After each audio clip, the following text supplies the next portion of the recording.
बदलते भारत की शान।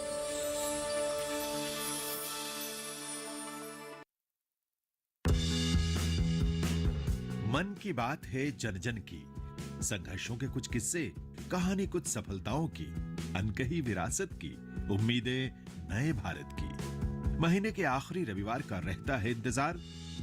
ब्रह्मपुत्र के घाट से हिमालय के विस्तार तक होती है मन की बात प्रधानमंत्री के साथ।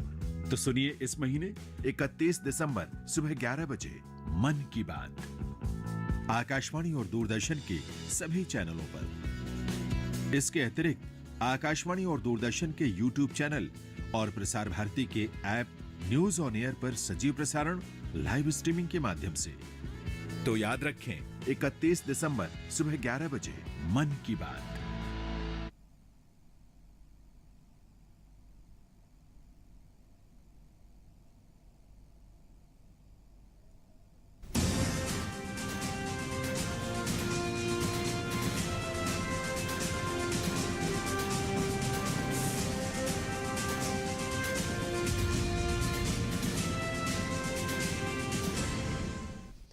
नमस्कार, किसान समाचार में आपका स्वागत है। मैं हूं साइमा खान। सबसे पहले नजर हेडलाइंस पर।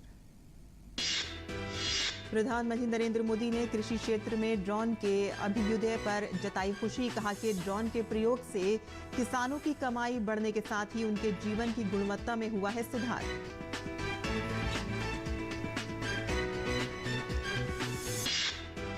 देश भर में विकसित भारत संकल्प यात्रा सफलतापूर्वक जारी। लोगों को मोदी सरकार की जन कल्याणकारी योजनाओं की दी जा रही है जानकारी।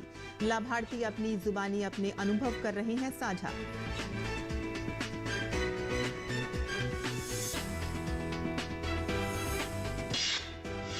उत्तर भारत में बढ़ रही है ठिठुरन। मौसम विभाग ने अगले 3 दिन में उत्तर भारत के अधिकतर इलाकों में घना कोहरा छाए रहने की संभावना जताई।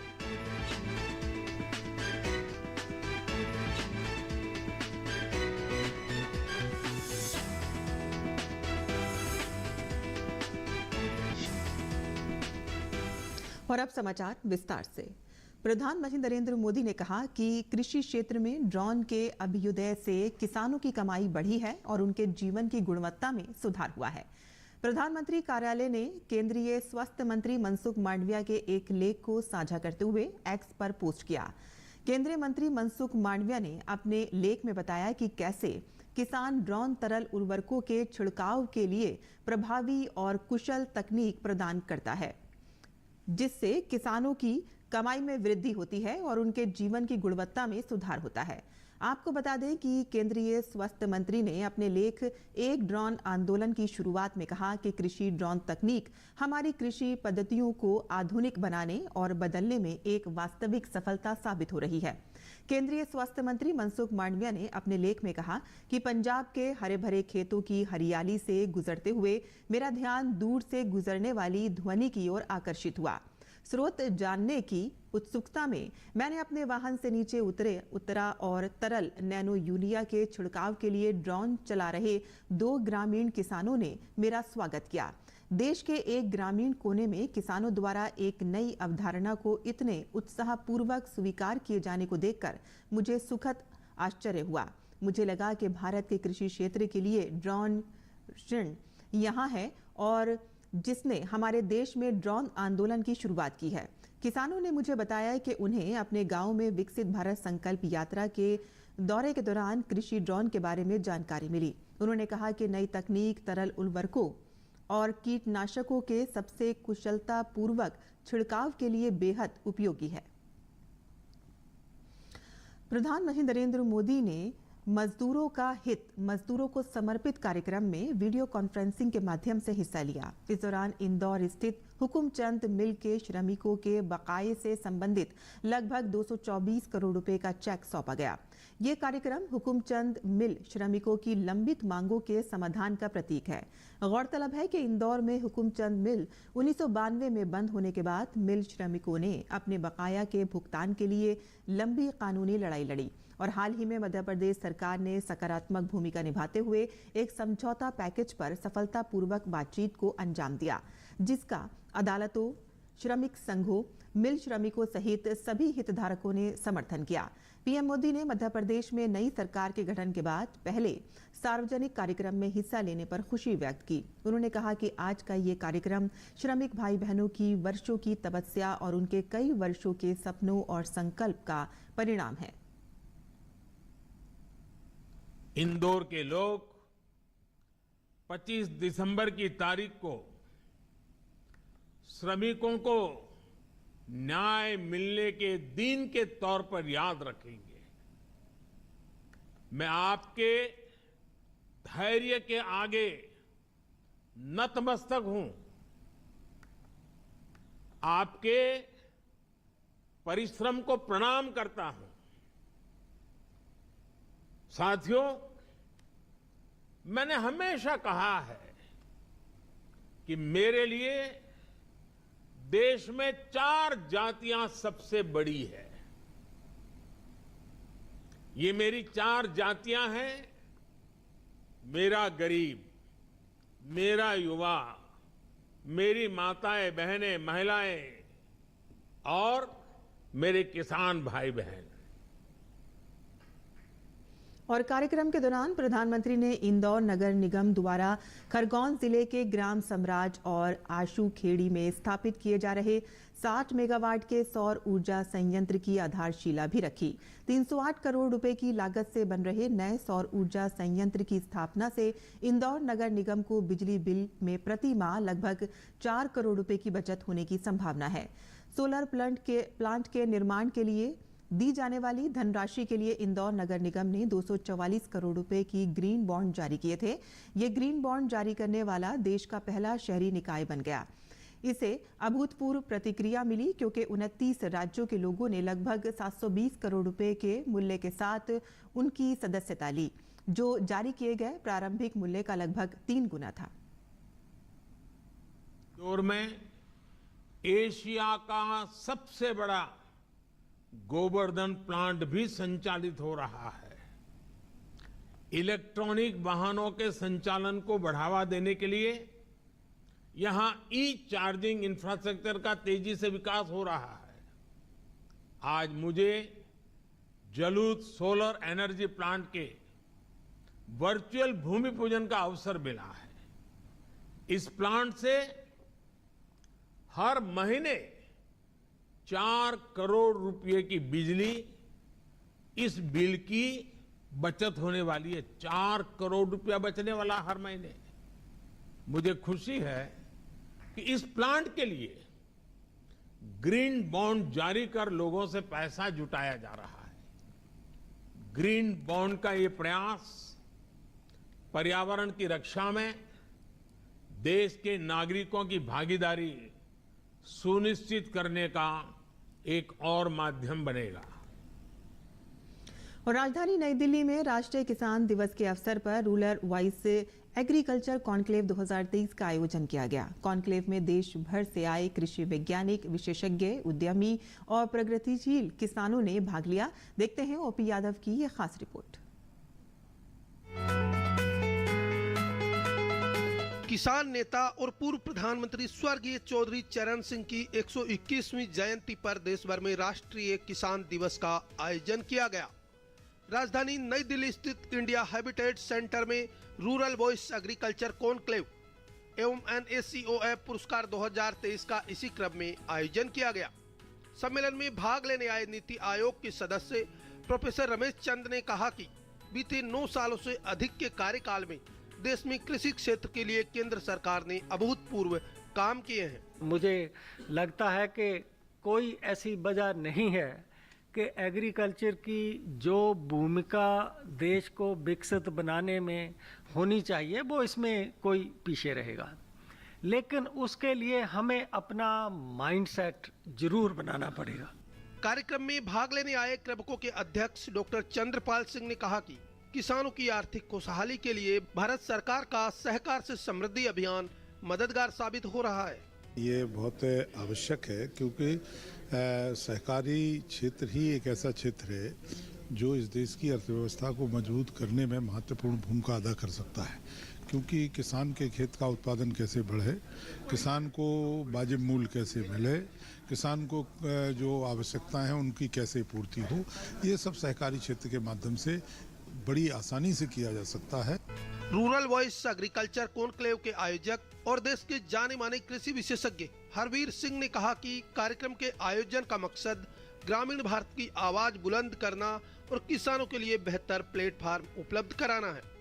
रूरल वॉइस एक ऐसा प्लेटफॉर्म, डिजिटल प्लेटफॉर्म, जो कि देश भर में देश के किसानों को हिंदी और अंग्रेजी में कृषि और ग्रामीण अर्थव्यवस्था से जुड़ी खबरें, विश्लेषण, जानकारियां और तकनीक, उसके बारे में विस्तार से लगातार जानकारी दे और हम उनको सशक्त करने का प्रयास करें, जिससे कि उनकी आमदनी बेहतर हो। रूरल वॉइस लगातार ये काम करता है और अभी जैसे 2023 का साल जो है अभी अंतिम दिनों में है, हम लोग का जो फाउंडेशन डे है, किसान दिवस हमने रखा और एक तरीके से ये पूरे एक साल का विश्लेषण भी इसमें हो जाता है। समारोह में भाग लेने आए कृषि क्षेत्र के उद्यमियों और स्टेक होल्डर्स ने भी इस कार्यक्रम को किसानों की आर्थिक तरक्की के लिए बेहतर प्लेटफॉर्म बताया। देखिए, एक ये ऐसा प्लेटफॉर्म है, मैं पूरे भारत में काफ़ी जगह कॉन्फ्रेंस अटेंड की है, पर मुझे नहीं लगता कि द क्वालिटी ऑफ कृषि से जुड़े जो पॉलिसी मेकर्स हों, लीडरशिप हो, जर्नलिस्ट या कमेंटेटर बोलिए, किसान हो, एकेडमिशियन हो, प्रोफेशनल हो, इतने एक जगह पे कभी नहीं देखने को मिलते। कॉन्क्लेव में भाग लेने आए प्रगतिशील किसानों ने भी यहां आकर खुशी जताई। तो बहुत जानकारी है जी हमें, मतलब अपना और भी बिजनेस करो, जैसा कोऑपरेटिव सोसाइटी बता रही है गांव में खुलवाओ, ये बहुत चीज़ अच्छी बातें बता रही है इस बात को। कार्यक्रम बहुत बढ़िया रिया, अच्छा रिया, मेरे को पुरस्कार दिया, मैंने बढ़िया अनार का प्रोडक्ट तैयार करके मार्केट में भेजा, ऑर्गेनिक तैयार करके, तो मेरे को बढ़िया सम्मानित किया और अच्छा प्रोग्राम रहा। हम अनार की खेती कर रहे हैं पिछले 8-10 साल से और ठीक है, अच्छा है। ऐसे कार्यक्रम बहुत बढ़िया लगा, बुलाया हमारे को भागीरथ जी ने और बहुत जोरदार लगा और जानकारी भी बहुत सारी मिली। केंद्र सरकार ने जो 10,000 एफपीओ का हर ब्लॉक पे एक एफपीओ बनेगा, इसके थ्रू किसानों को डायरेक्ट लाभ होगा। इसमें किसानों को सरकार कंपनियों से अनुबंध करा के खाद, बीज, पेस्टिसाइड अच्छी दर पर उपलब्ध करवाएगी। रूरल वॉइस एग्रीकल्चर कॉन्क्लेव के आयोजन के लिए कार्यक्रम में शिरकत करने आए कृषि विशेषज्ञों ने इस कार्यक्रम के शानदार आयोजन के लिए कृषि विशेषज्ञ व इस कार्यक्रम के होस्ट हरवीर सिंह की सराहना की। चौ साहब का जन्मदिन है तो मैं उनको श्रद्धांजलि अर्पित करता हूं और हरवीर जी का जो प्रयास है ये बहुत ही सार्थक है। इसमें जहां ब्यूरोक्रेट्स हैं, वहां पॉलिसी मेकर हैं, फार्मर्स हैं, इस साइंटिस्ट हैं, सभी लोगों को इसमें भागीदारी है, तो हरवीर जी को इस कार्यक्रम के लिए बहुत बहुत बधाई। गौरतलब है कि रूरल वॉइस द्वारा हर साल राष्ट्रीय किसान दिवस पर एग्रीकल्चर कॉन्क्लेव का आयोजन किया जाता है, जिसमें देश भर के कृषि वैज्ञानिक, विशेषज्ञ, उद्यमी और प्रगतिशील किसान भाग लेते हैं और देश की कृषि अर्थव्यवस्था में सुधार के लिए अन्नदाता के हित में नीतियां और योजनाएं बनाने के लिए केंद्र सरकार को सुझाव भी देते हैं। राजधानी दिल्ली में रूरल वॉइस एग्रीकल्चर कॉन्क्लेव 2023 का आयोजन हुआ। इस आयोजन में देश भर के कृषि विशेषज्ञ, किसान और स्टेक होल्डर्स ने भाग लिया और कृषि क्षेत्र के उन्नयन के लिए चिंतन मनन करने के अलावा केंद्र प्रेरित योजनाओं को आमजन तक पहुंचाने का संकल्प लिया। मेरे सहयोगी कैमरामैन आशीष शर्मा के साथ मैं OP Yadav, DD news, Delhi. और श्री अन्न को बढ़ावा देने के लिए देश भर में जागरूकता कार्यक्रम हो रहे हैं और इसी क्रम में नई दिल्ली स्थित गांधी स्मृति और दर्शन समिति परिसर में किसान चौपाल और मिलेट्स मेले का आयोजन किया गया। मेले में भाग लेने के लिए देश भर के प्रगतिशील किसानों ने श्री अन्न से बने उत्पादों के स्टॉल लगाए और यही देखते हैं ओपी यादव की ये रिपोर्ट।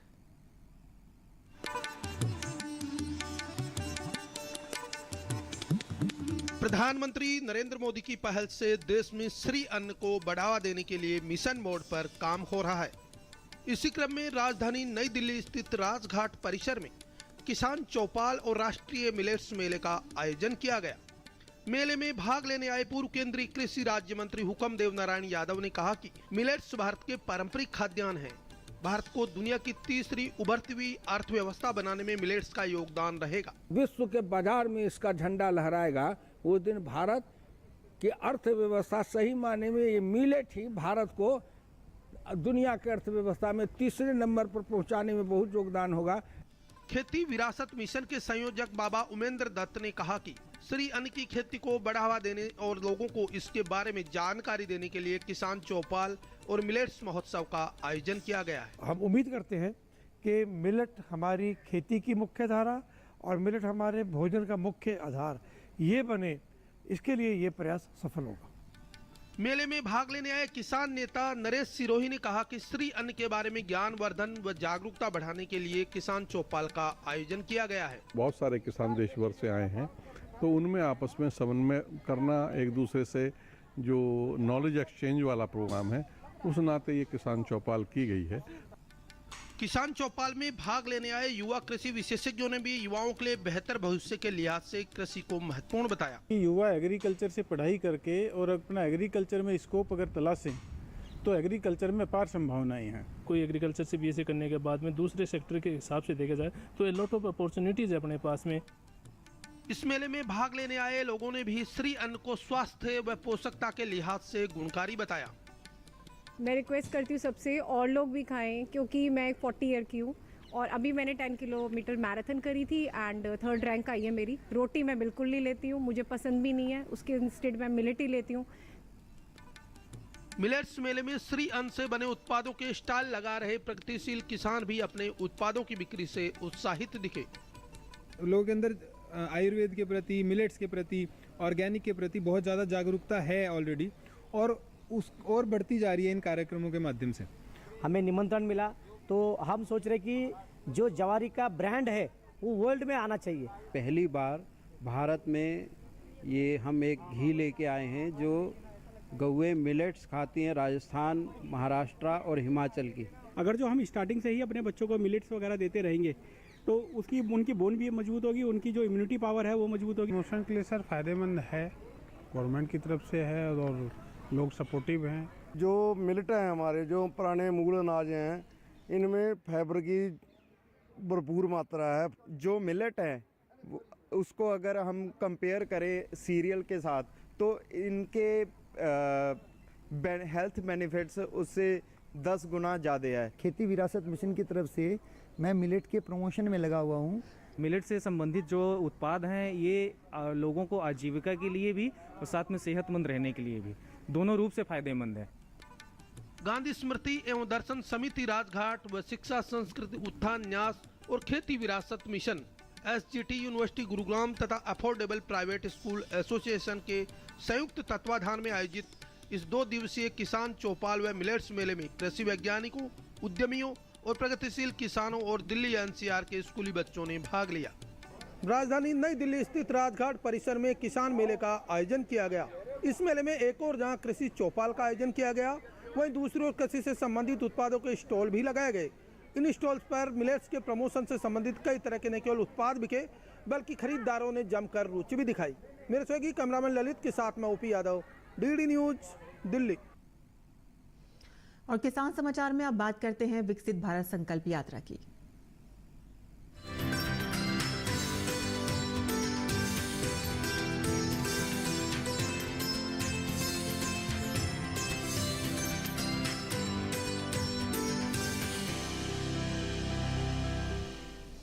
विकसित भारत संकल्प यात्रा के तहत गुजरात के महिसागर जिले के हाथीवन ग्राम पंचायत में आयोजित कार्यक्रम के दौरान स्वास्थ्य शिविर लगाया गया और इसके साथ ही लोगों को केंद्र सरकार की जन कल्याणकारी योजनाओं की जानकारी दी गई। विकसित भारत संकल्प यात्रा के माध्यम से गुजरात के महिसागर जिले में केंद्र सरकार की परियोजनाओं के लाभ के बारे में बताया जा रहा है। गरीब परिवारों के जीवन स्तर में सुधार लाने के लिए जिले के 6 तालुकाओं में गांव-गांव घूम रही संकल्प यात्रा का रथ लूनावाड़ा तालुका के हाथीवन ग्राम पंचायत पहुंचा। इस रथ का जनता ने जोरदार स्वागत किया। कार्यक्रम में मौजूद गणमान्य व्यक्तियों के मौजूदगी में विकसित भारत संकल्प यात्रा के महत्व को समझाया गया। ग्रामीणों से सरकार की विभिन्न योजनाओं का लाभ उठाने का अनुरोध किया। इस दौरान विद्यालय के मेधावी बच्चों को प्रमाण पत्र दिए गए तथा सरकार की विभिन्न योजनाओं का लाभ लाभार्थियों को उनके घर तक पहुंचाया गया। रथ यात्रा पोरबंदर जिले के गांव-गांव में मोदी सरकार का विकसित भारत गारंटी यात्रा का रथ घूम रहा है। लगभग 27,000 आयुष्मान कार्ड लाभार्थी उज्ज्वला योजना में 800 माता बहनें इसका लाभ ले रही हैं। हमारी पूरी टीम ने भागीरथी प्रयास किया है, सभी को योजनाओं का लाभ मिले, इसके लिए हमारी पूरी टीम काम कर रही है।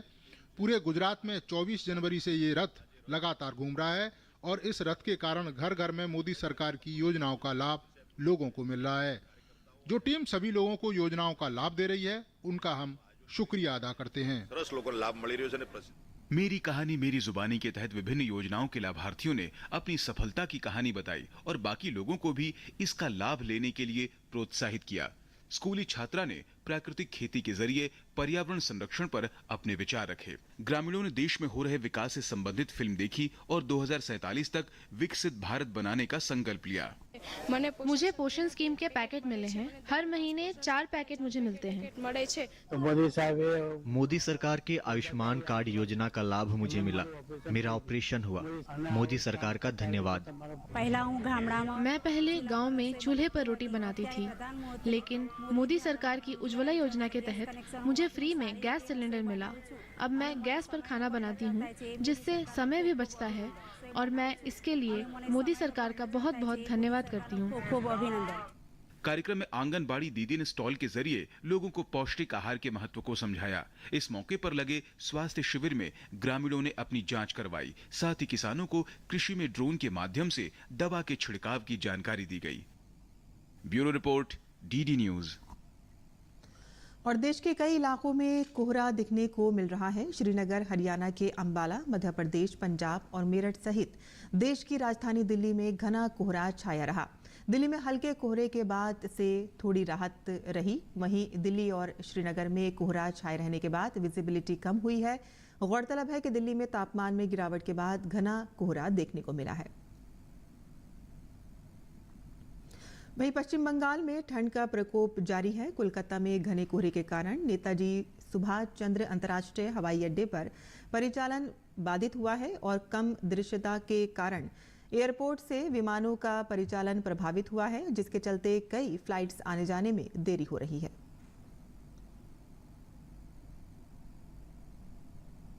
और अब नजर डाल लेते हैं खास खबरों पर।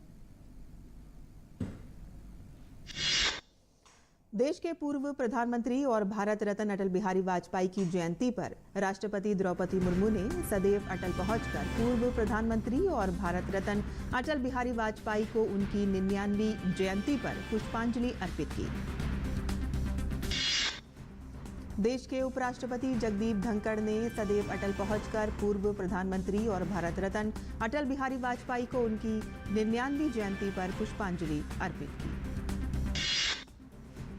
संविधान सदन के केंद्रीय कक्ष में भी पूर्व प्रधानमंत्री और भारत रत्न अटल बिहारी वाजपेयी को उनकी 99वीं जयंती पर श्रद्धांजलि अर्पित की गई। प्रधानमंत्री नरेंद्र मोदी, लोकसभा अध्यक्ष ओम बिरला, राज्यसभा के उप सभापति हरिवंश, रक्षा मंत्री राजनाथ सिंह, भाजपा अध्यक्ष जेपी नड्डा समेत कई गणमान्य व्यक्तियों ने उनकी तस्वीर पर पुष्प अर्पित किए। उपराष्ट्रपति जगदीप धनखड़ ने ग्रेटर नोएडा स्थित गौतम बुद्ध विश्वविद्यालय के दीक्षांत समारोह में मुख्य अतिथि के तौर पर भाग लिया। इस दौरान 7,914 छात्रों को उपाधियां प्रदान की गईं, जिनमें 282 डॉक्टरेट की उपाधि शामिल हैं। भाजपा प्रवक्ता शहजाद पूनावाला ने कहा है कि टीएमसी सांसद कल्याण बनर्जी ने एक बार फिर से उपराष्ट्रपति का मखौल उड़ाया है। उन्होंने कहा कि कल्याण बनर्जी को अपने किए पर कोई पछतावा नहीं है और पूरा इंडी गठबंधन उनके समर्थन में खड़ा है। केंद्रीय गृह मंत्री अमित शाह ने गुजरात दौरे पर गांधीनगर जिले के कलौल में मानसर तालाब का लोकार्पण किया। विदेश मंत्री एस जयशंकर विभिन्न द्विपक्षीय और वैश्विक मुद्दों पर चर्चा करने के लिए रूस की 5 दिवसीय यात्रा कर रहे हैं। इस दौरान दोनों पक्षों के बीच द्विपक्षीय संबंधों के विभिन्न पहलुओं, व्यापार, ऊर्जा, रक्षा और कनेक्टिविटी के क्षेत्रों पर चर्चा होने की उम्मीद है। कटरा से दिल्ली के बीच 30 दिसंबर से नई वंदे भारत ट्रेन चलेगी। ये ट्रेन बीच में 9 प्रमुख स्टेशनों पर रुकेगी। कटरा दिल्ली के बीच चलने वाली ये दूसरी वंदे भारत ट्रेन होगी। और देश में कोविड के 656 मामले सामने आए हैं। देश में कोविड के कुल सक्रिय मामले 3700 से ज्यादा हैं। केरल, तमिलनाडु, कर्नाटक, महाराष्ट्र, गोवा में कोविड के ज्यादा मामले आ रहे हैं। कोविड से बचने के लिए भीड़-भाड़ में जाने से बचें, मास्क पहनें और अपने हाथ को धोते रहें।